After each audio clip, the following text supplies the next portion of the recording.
Hey, coach, can we talk about my playing time?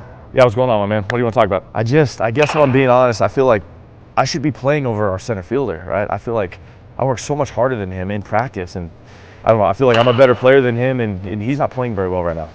So you came here to tell me that you're playing better than him, yet you're not playing. So how does that make any sense to you? What did you do outside of practice? Did you do our T routine? Did you run like I told you to? Did you lift like I told you to?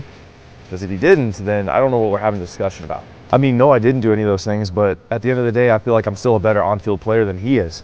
Yeah, it doesn't matter because he does the stuff outside, so that's what makes him a good player on the field. I think you guys are very similar, but at the end of the day, if he's putting in the extra work and I see that and you're not, why should I play you? You didn't deserve it. Hitters or baseball players in general.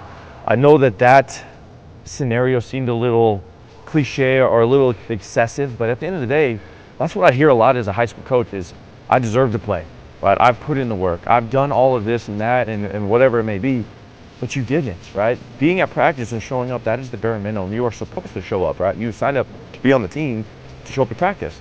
Now, if you go home in the next 5 days and you don't do any T work, you don't do any drill work, you don't lift, you don't run, you don't take care of your body, you don't eat and sleep and do all the extra stuff, the guy that you think is quote unquote worse than you is going to continue to play over you, right? I'm a firm believer that everything works itself out because of the work that you put in, right? So if you're the guy that's putting in the work, you shouldn't have to worry about playing time, right? I've never met a coach that plays their bad players just because for fun. They enjoy losing games, right?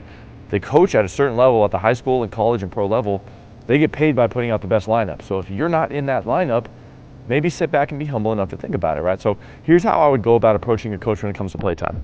Three things. First off, be humble. Understand that even if you feel like you're putting in the work, I promise you if you take a step back, you're not, right? The second thing is be honest with yourself, right? Did you really put in the work or did you just feel like you put in the work?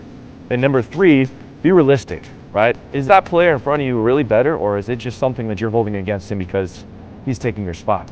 So when you have that conversation with the coach, take those three things into account because I promise you it's going to make that conversation a whole lot easier and it's going to make you look a lot less dumb when your coach tells you what you're not doing and you realize, yeah, I probably didn't do it.